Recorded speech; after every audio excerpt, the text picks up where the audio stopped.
It's amazing what some people will pay for a piece of wood and some strips of catgut. A Stradivarius violin has sold in London for 2.3 million. What does that mean? Its absence from the market was a considerable help to the price. What does that mean? Do we have any idea what that means? Isn't it funny? You can actually read and hear things you don't understand in this part of life, isn't it? Its absence from the market was a considerable help to the price.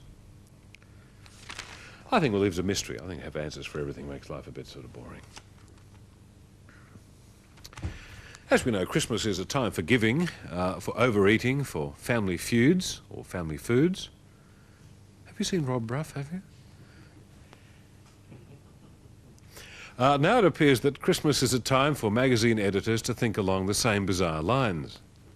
Now take these 3 magazine covers for December. Now here's America's Vanity Fair with Roseanne, rather large bar, bearing herself.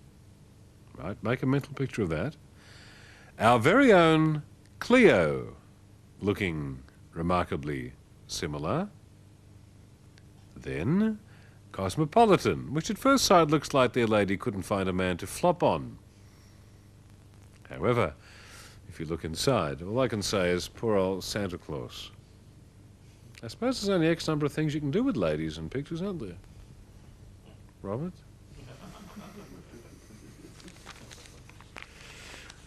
Robert goes straight from here to his local chemist, hoping he's developed the negatives, which he dropped in this afternoon.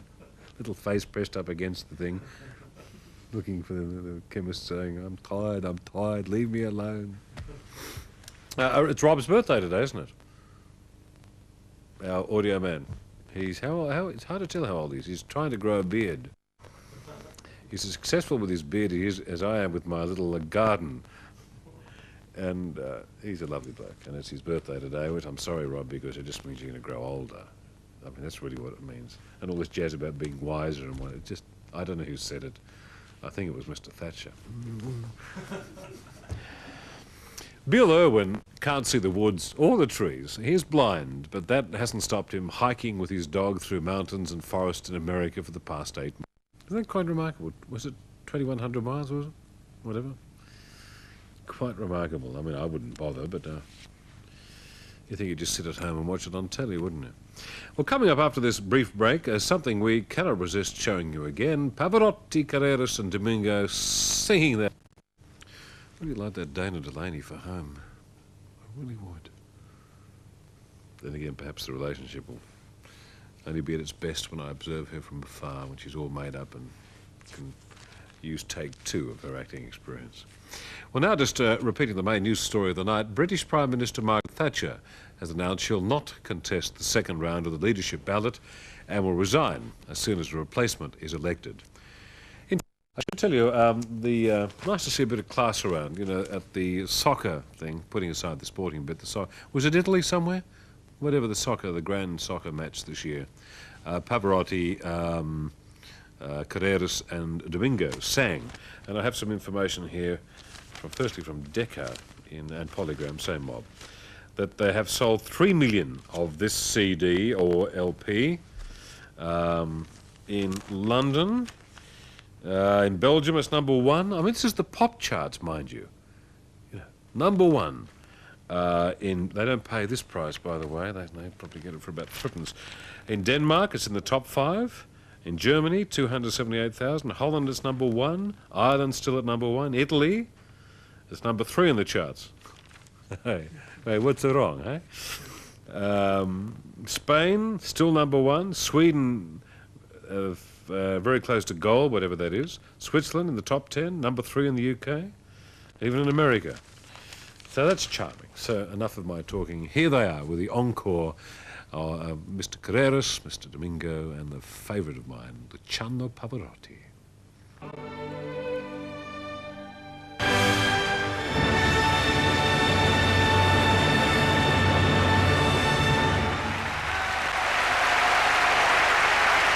Pavarotti really does shine, doesn't he? I don't mean it's the heat, but he just got style. The other two are very brave to perform with it. Very brave.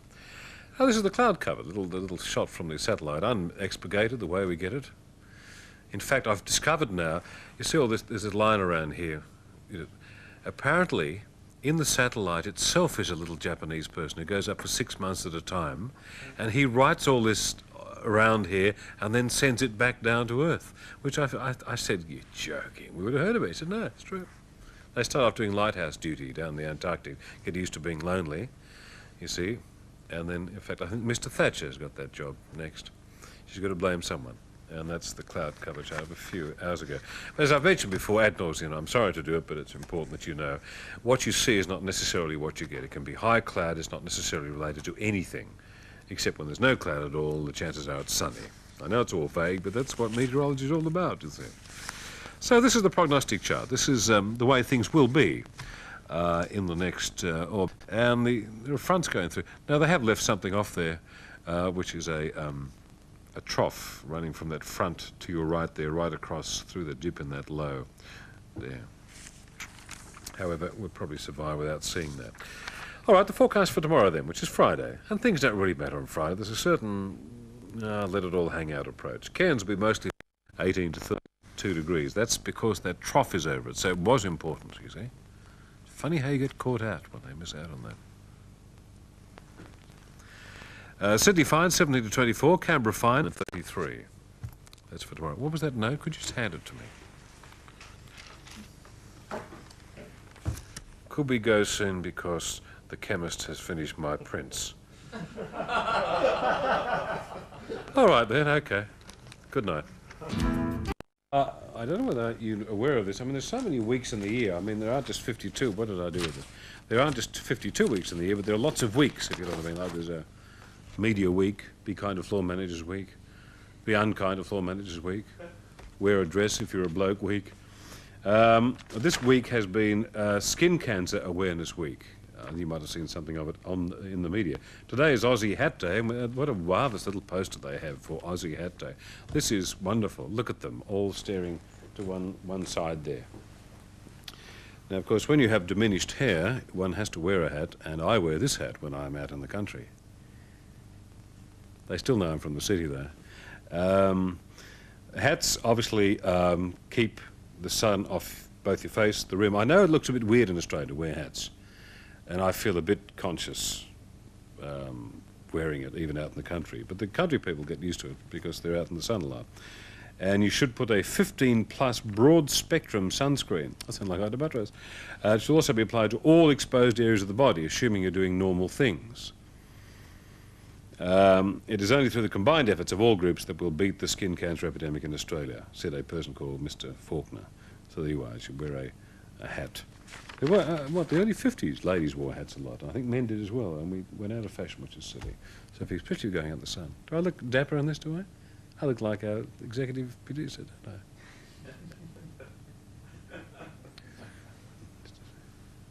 I? Nice, isn't it? Genuine Akubra. Right. That's really quite important. You talk to kids. I've worked out why kids go on the beach. Teenage kids go on the beach and get absolutely tanned. You can say to them, when you get to about 25, you look about 35 because your skin will dry out, or you'll get cancers. When you're in your teenage years, you never think you're going to get to 25 or 30. It's not going to happen. That's the thing one has to fight. But do, especially if you've got young babies, please look after the little creatures. Hopefully they'll be around when you're dead and gone. 3 months ago, it was touch and go whether young Ben Bray would survive a serious problem with his heart. But he did, with the help of a transplant, and today, he's got great eyebrows, hasn't he? They're just fabulous, aren't they? Good to see Ben. Gets a chance in this world. Something about the young, isn't there? I don't know what it is exactly. Perhaps they need the chance to live to be as old as we are and suffer as much as we. He'll probably get married and get divorced and all that sort of thing. Why should he miss out? There you are, Ben. Talk to me in 20 years. Today was the first day of the first cricket test between Australia and England. The back team, the Protectors. What a great show. Gosh, it's a stupid sport. I only put that on to remind you why I don't have it on often. It's so silly, isn't it? What a great sport team. When they hit the Protectors, do you hear it on their little microphones there when the ball hits the Protectors? Yeah. Do they have little cameras in there, do they? They've got cameras in the stumps, haven't they? All 3 stumps? Or, there's no more than 1 stump. You have 3 each end, even I know that. 1 camera in all 3 stumps. He's on first. Now, is that only one end or both ends? Excuse me. Both ends. One camera in all three stumps on both ends. Right. But not in the protectors. The protectors? Not the protectors.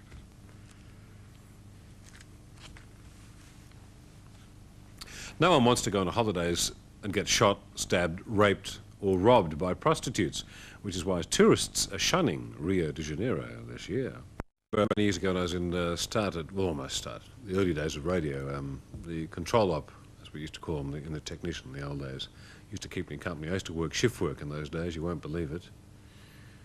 Anyway, he used to be in the Merchant Navy, and I asked him which was the prettiest place in the world. He said Rio. That was 20-odd years ago. He said it was just terrific. How things change. Well, coming up after this break, one man's view of the events of the week with journalist and radio commentator Mark Day. Our planet hasn't had a peaceful past. It twisted and tormented itself with ice ages and fiery eruptions, long before mankind was even a twinkle in the eye of evolution. Sometimes we stumble on evidence of that past. An ancient jungle has been found where rocky mountains and snow now exist. Salinity of the place as well, couldn't it? Oh, to show the other hat I wear occasionally. You know, when you're in a traffic jam, this one works very well. Hello, hello, hello. I was going to be a copper, you know, at one stage. But the other days when you weren't allowed to wear spectacles, and the bloke said, he didn't even look up from the form, he said, "You wear spectacles, do you?" I said, "Yes." "You got Buckley's chance of getting in." I said, "Could you put me through to Mr. Buckley?" "Get out," was his unbroken thing. I would have been a corporal by now. I don't have corporals, do they? Sergeant. I'd be a sergeant by now, I can see that. I would have been so pedantic, no one would have liked me. Just like real life, isn't it? Evening all, that's right. Yes, yeah. Enough of that. Just move on, would you? Move on. I've got an ambulance hat as well, although you can't get, doesn't do much good, really.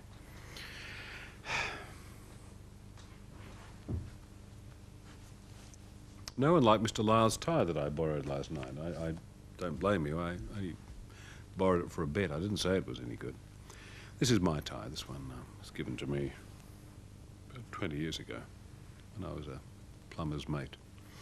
Well, now, for a sad tale from Collingwood, one-legged Charlie has been kidnapped and his friends are missing him.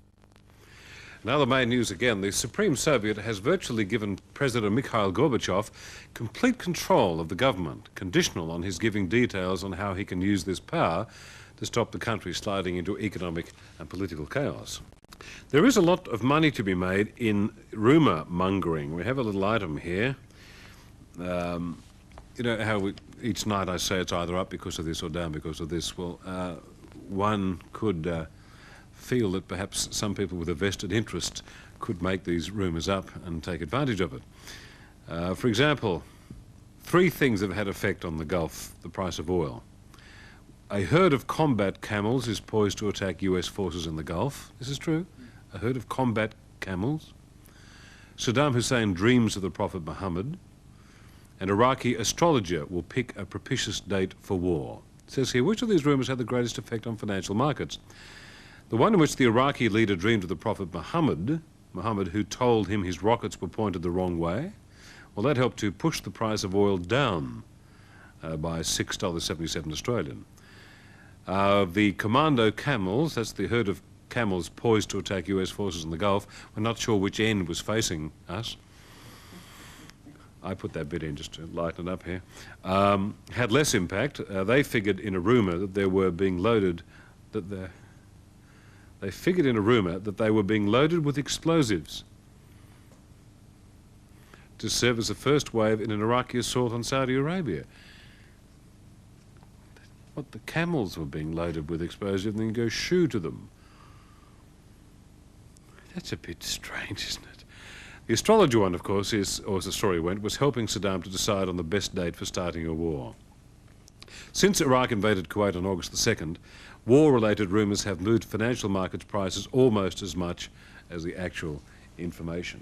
What were they going to do with the cows?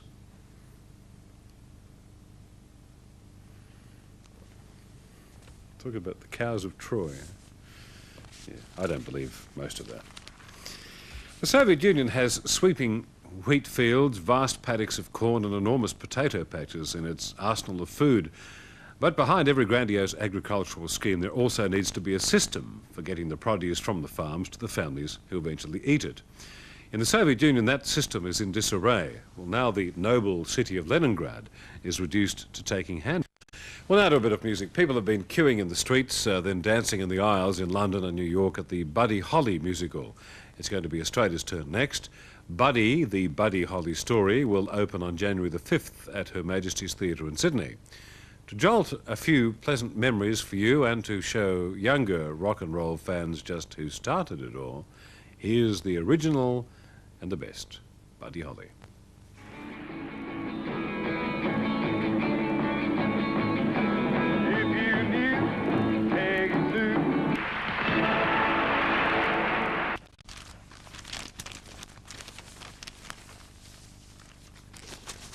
Why has everyone else at this station got a company car and I haven't? They all roar by me, especially, you know. No, I'm talking about the people on camera here. I mean, I sound greedy, don't know. I want one because they've got one, but you think of a better reason than that? Talking to my good floor manager here, he and I used to live in Katoomba many years ago, and we were wondering how on earth, whatever happened to that Catalina? It was in Catalina Park at Katoomba. I remember it when I was a kid. Very little, and I said to Mum, "What's that?" She said, "It's a Catalina." I said, "I know that." Do not tell me what that would be near. Cold, desolate place that was. What about the weather for tomorrow? Since it's Friday, I mean, really the week doesn't matter anymore, does it? The prognostic chart, the way things should be about 11 o'clock Eastern Time tomorrow, it's pretty clear. I have got to be frank. Now, once again, they left the trough. This is the second day. Have we got some problem with our little graphics person? Have a look here. Have a look at that. Now see, can you see anything to your advantage here? Do you see that little dotted line? Look, see here? Right, see that? That's fairly clear. Now this is the one the graphics person gets. Now look at the map again. Are they filing them away for a rainy day?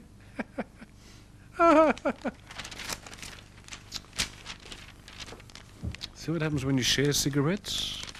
I've mentioned it before, I'll say it again.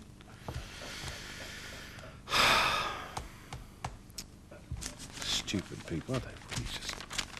They have funny hair, don't they? They wear earrings and dresses. I think the women would, wouldn't they? Funny. A lot of loonies work in this business. Well, for the fact they're illiterate, there'd be a lot of strange graffiti in the loos around this building. All right, we'll have a look at that again, the chart. The high-pressure system means that winds go in the anti-clockwise direction. As they go across the continent, you can see it's going to get fairly warm for Perth because the land is somewhat dry and warmer. It warms the air up. So Perth, and indeed Carnarvon, all up that way, Geraldton, up around Darwin, of course, that means the low tends to in summer mean both rain, the rainy season coming on, and also thunderstorms. There could be the odd coastal shower anywhere from about Adelaide round to, I suppose, Newcastle with the winds. Depends whether those winds decide to be showery or not. So the forecast for tomorrow, please take note. Cairns will be fine, range of 20 to 31. Townsville fine, 22 to 31. In Brisbane, mostly fine, 19 to 28. Sydney fine, 16 to 24. Canberra fine, 7 to 20. Melbourne a shower or two, 10 to 19. Mostly fine in Hobart, 8 to 16. Adelaide fine, 12 to 21. Darwin a late storm, 27 to 33. Perth fine, 18 to 35. Alice Springs fine and 17 to 35. Broome fine and 33. Albany will be fine, 8 to 23. Geraldton fine, 16 to 36. And Broome fine and 33 degrees. And don't forget your hat. I mean, it's hat day today. It's not meant to be once a year. It's meant to be for the whole year. Despite the funny poster. Excuse to put my hat on again. I think it suits me. I don't want to be a landowner. In fact, I wouldn't mind a few acres and grow a few trees, and have a draft horse, a little draft horse, that comes when I whistle. Let's hope I never lose my teeth. It'll be around me all the time, wouldn't it? Have a nice weekend. I shall return. We're on until about the 14th of December, so don't keep ringing. We're happy to be here, whether you like it or not. The news continues. I'll be back on Monday. Have a nice weekend. Good night. Last week I've heard of Phil Haldeman. He started in radio 37 years ago. I was going to say 370. As an office boy and panel operator at 2UE. He was a good guy in the 1960s on 2SM. Nowadays, he's the voice that sells. He manages to cram more words in a minute than anyone else. Phil Haldeman has just put together a book which is highly amusing. Well, I only see him once every 10 years, so I thought it was time to make reparation. Studio, and of course, gee, I'd love to ring up my mates at the RBT. They could be lined up the street, wouldn't they? Anyway, having a look at the section here of parties. 331. Parties, actually, I'll look up 490. 490. A drunk staggered up to the hostess at a party. "Excuse me," he said, "do lemons have legs?" "Of course not," she replied. "I'm terribly sorry, then. I think I just squeezed your canary into my gin and tonic."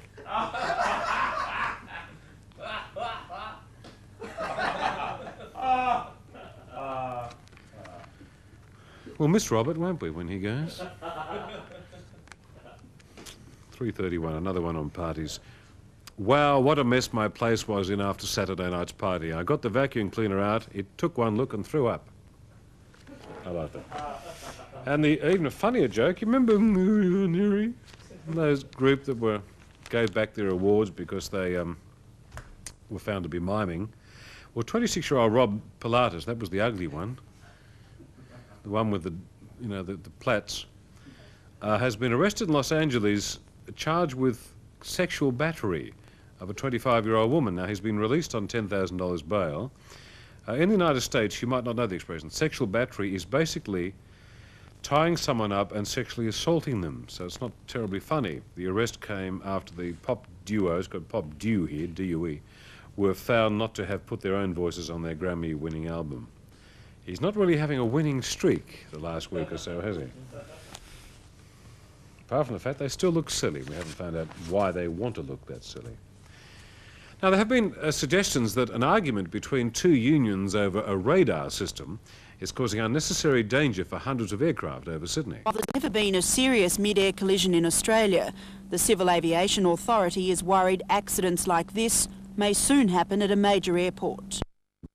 Is that one of ours, is it? Is it? Amatil, don't they involve themselves with carcinogenic devices called cigarettes? Would I be right there? Yes. Well, they used to. If not, I'd really think he shouldn't get it if it's related to cigarette purveying. Perhaps the company has changed over the years, but I seem to remember somewhere along the line they were involved with that. I don't think anyone involved with the purveying of cigarettes should get any award at all. They perhaps should be shot every now and then. Anyway, he's got till tomorrow, the 1990 Businessman of the Year. And then again, I apologise if you're no longer involved with it. I know you were working, Mr. Wills, during your formative years for cigarette companies, but I imagine now you've realised how obscene it is that you would be involved with that and have given that up. However, if I'm wrong, you're still working for it. It was nice having the award for a day, wasn't it? I covered that fairly well, I think. Sure there'll be a card or letter about that, won't there? Now, there have been suggestions that the Victorian Public Transport Corporation is wasting more than $20 million a year paying a silent army of redundant workers. Wish I could get the job. The state opposition says the payments are not helpful to Victoria's taking an interest in astronomy after years and years of poo-pooing why do we look out there into our past. And I received a book today which gives you little programs to put into your computer, you see, which you've got to know your absolute latitude and longitude. Now, I wonder how one finds it. I suppose you could always borrow a yacht, stick it in your front yard and use the sat-nav and find out exactly where. But how does one do it? We never taught to do that at school. I assume with those, sextants, is it? I never went to sextant classes at school. I should have, of course. There are lots of girls there. But I wonder how one does it. Do locals know about it? I mean, do you have to do it to the, is it minutes and seconds, isn't it? Not hours, minutes and seconds, is it? And then milliseconds. A lamp's about to blow. I have that awful feeling. It happened to me once before, which explained my condition. It's all right, no, I'm Butch. I'm Butch. I don't know my latitude, longitude, but I'm Butch. And if you have an idea, perhaps you could ring me sometime. If any ideas, ring me. Well, the sea lions of California are having their revenge after being driven almost to extinction. There are now so many of them, they've got the locals blubbering. They seem to be enjoying themselves, don't they? They have my seal of approval. There'll be more after this. And now, we got someone rang in and said use a compass to find out your latitude and longitude. I would, except I stuck one in my finger once when I was at school.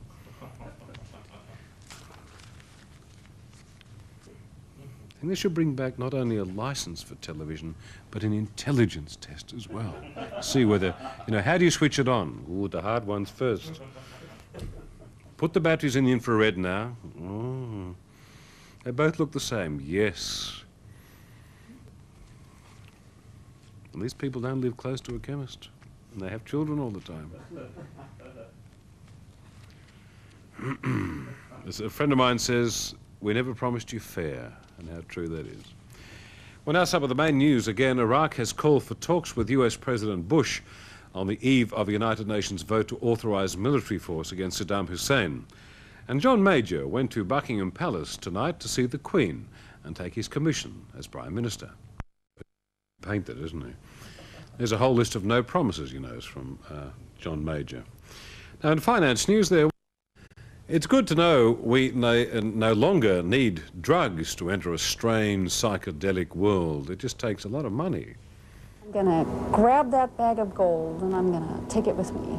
Graphic designer Meredith Bricken is exploring a world she helped to create. She can move in here, even fly, and touch and manipulate objects. I took the gold out of the chest,